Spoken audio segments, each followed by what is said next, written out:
کون نہیں جانتا حضرت ربی بن سلیمان کو؟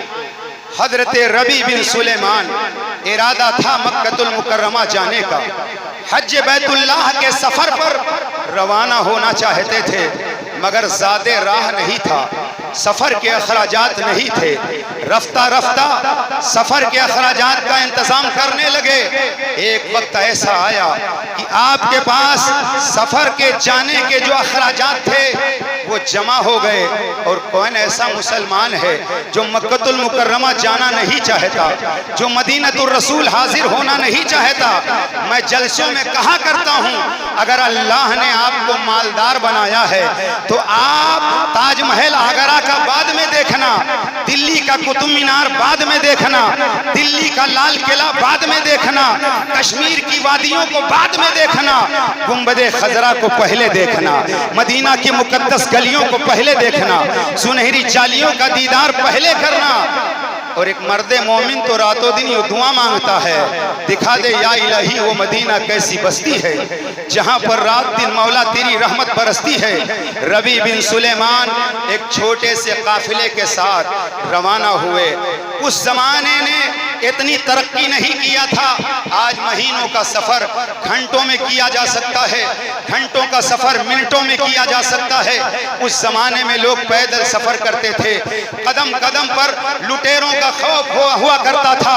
حضرت ربی بن سلیمان ایک چھوٹے قافلے کے ساتھ چل کر کے کوفہ کی سرزمین پر پہنچے، کیونکہ اس زمانے میں چھوٹے چھوٹے قافلے اکٹھا ہوتے اور ایک بڑے قافلے کی صورت اختیار کر کے کوفہ سے مکہ المکرمہ کے لیے روانہ ہوتے تھے۔ حضرات ربی بن سلیمان جب کوفہ کی سرزمین پر آئے، ابھی سفر میں چند دن باقی تھے، آپ نے سوچا لاؤ ضرورت کا سامان خرید لیں۔ آپ بازار میں تشریف لے گئے، گلی کوچے سے ہوتے ہوئے ضرورت کا سامان آپ نے خرید لیا، لیکن ایک ایسی بستی سے آپ کا گزر ہوا، آپ نے دیکھا وہ سنسان بستی ہے، اور اس بستی میں ایک مردار جانور پڑا ہوا ہے، ایک خاتون ہے جن کا لباس پوسیدہ ہے، اور وہ ہاتھ میں چاقو لے کر کے مردار جانور کا گوشت کاٹ کاٹ کر کے اپنے ٹوکری میں رکھ رہی ہے۔ ربی بن سلیمان نے دیکھا تو انگشت بندندہ رہ گئے، یہ مسلمانوں کا ملک ہے اور یہ عورت مردار کا جانور کاٹ کے ٹوکرے میں رکھ رہی ہے، کہیں یہ ہوٹل تو نہیں چلا رہی ہے، لاؤ پتہ لگایا جائے۔ حالانکہ اسلام اس بات کی اجازت نہیں دیتا کہ کسی کی جاسوسی کی جائے، مگر ربی بن سلیمان کہتے ہیں میں نے سوچا ہو سکتا ہے یہ مردار لوگوں کو کھلاتی ہو۔ ربی بن سلیمان کہتے ہیں جب گوشت کے ٹکڑے کاٹ کاٹ کر ٹوکرے میں اس نے جمع کر لیا، سر پہ ٹوکرا اٹھا لیا اور کشا کشا وہ چل پڑی، میں بھی دبے قدم پیچھے پیچھے چلتا رہا۔ چلتے چلتے وہ خاتون ایک دروازے پر دستک دیتی ہے، بظاہر وہ حویلی کھنڈرات میں تبدیل ہو چکی تھی، مگر کسی زمانے میں وہ مکان حویلی کی شکل میں رہا ہوگا۔ ربی بن سلیمان کہتے ہیں اس نے دروازے پر دستک دی، دروازے پر جب دستک دی آواز آئی کون؟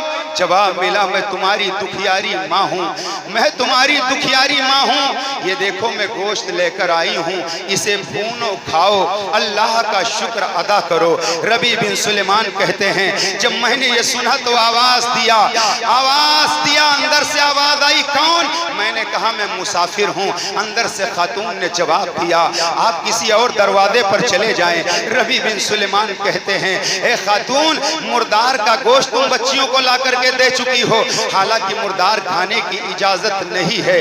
تب تک کہ اندر سے آواز آئی اے پوچھنے والے کیا تجھے معلوم ہے آج 3 سال گزر گیا ہے، میرا کوئی معین و مددگار نہیں ہے، اور 4 دن گزر گیا ہے، فاقے پر فاقہ ہو رہا ہے، مجھے پانی بھی مشکل سے ملتا ہے، میری بچیاں بھوکی ہیں، اور سنو میں سیدہ ہوں اور میرا شوہر آل رسول تھا، میرا شوہر جوہر سید سادہ تھا، اس کی تمنا تھی ان بچیوں کی شادی اپنے جیسے لوگوں میں کرے گا، لیکن میرے شوہر کا انتقال ہو گیا، میں سیدہ ہوں، بھیک بھی تو نہیں مانگ سکتی، میں زکوٰۃ کا مال بھی تو نہیں لے سکتی، میں صدقہ بھی تو استعمال نہیں کر سکتی، بتاؤ اسلام نے تو اتنی اجازت دی ہے جس سے جان بچ جائے،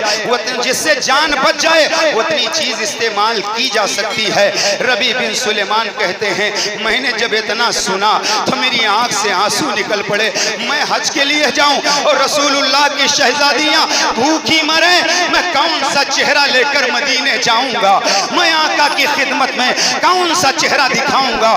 ربیع بن سلیمان کہتے ہیں میں وہاں سے پلٹا اور دھیرے دھیرے میں قافلے کے قریب آیا، اور آنے کے بعد میں نے اپنے ساتھیوں سے کہا میرا سامان واپس کر دو، میرے پیسے واپس کر دو، میں حج کے لیے جانا نہیں چاہتا۔ کسی نے کہا تو روزانہ تمنا کرتا تھا اور انتظار کرتا تھا، آج جب جانے کا وقت ہے تو کہہ رہا میں حج کے لیے نہیں جاؤں گا۔ ربیع بن سلیمان نے کہا ہاں اب میں حج کے لیے نہیں جاؤں گا، میرے پیسے لوٹا دو۔ اتنے میں کسی نے حج کے فضائل بتانا شروع کیا۔ ربیع بن سلیمان نے کہا میں سب جانتا ہوں، مجھے کچھ مت بتاؤ، میرے پیسے واپس کرو۔ کسی نے کہا بڑے شہر میں آ کر کے اس کی عقل خراب ہو گئی، کسی نے کہا ہو سکتا ہے کوئی لڑکی پسند آ گئی ہو، یہ شادی کرنا چاہتا ہو، ہر طرح سے لوگوں نے سمجھایا، مگر ربیع بن سلیمان نے کہا اے لوگوں میرے پیسے واپس کرو۔ ربیع بن سلیمان نے پیسے واپس لے لیے، 600 درہم تھے۔ ربیع بن سلیمان نے پیسوں کو لیا اور مارکیٹ کی طرف نکل گئے، آٹا پیسے سے خریدا، دال بھی خریدا، چاول بھی خریدا، سبزیوں کو بھی خریدا، پھل فروٹ بھی خریدے، ضرورت کا سامان خرید کر کے ایک کپڑے میں اکٹھا کیا، بچے ہوئے پیسے اسی آٹے کی بوری میں رکھ دیا اور پورا سامان لے کر کے چلتے چلتے اس بیوہ کے دروازے پر پھر پہنچے، دستک دیا، اندر سے آواز آئی کون؟ جواب ملا میں پہلے والا مسافر۔ خاتون نے کہا ارے بار بار تو اس طرح آئے گا، دیکھنے والے کیا سمجھیں گے، ایک میرے پاس عزت ہی تو ہے، اگر وہ چلی گئی تو میں کیا کروں گا۔ ربیع بن سلیمان کہتے ہیں اللہ کا واسطہ دروازہ کھول دو، اس کے بعد میں دوبارہ نہیں آؤں گا۔ خاتون نے کہا ٹھیک ہے، دروازہ کھول دیا۔ ربیع بن سلیمان نے کہا یہ میں تیرے لیے ہدیہ لے کر کے آیا ہوں، اسے آپ استعمال کر لیں۔ ربیع بن سلیمان نے وہ گٹھری رکھ دی، اللہ کی قسم جب اس گٹھری کو کھولا ہے، ربیع بن سلیمان کہتے ہیں میں پلٹا اور دروازے پر کھڑا رہا، ان کے یہاں 4 شہزادیاں تھیں، چہرے سے لگ رہا تھا شہزادیاں ہوں گی، مگر پھٹے پرانے لباس یہ بتا رہے تھے کہ غربت و افلاس کا شکار یہ شہزادیاں ہیں۔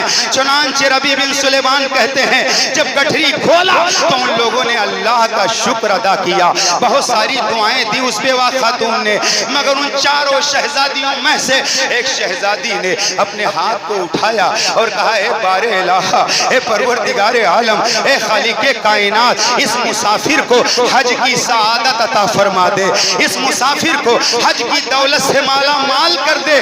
تب تک کی دوسری شہزادی نے اپنے ہاتھ کو بلند کیا اور کہا اے پروردگار عالم، اس مسافر کو اسی سال حج کی سعادت عطا فرما دے۔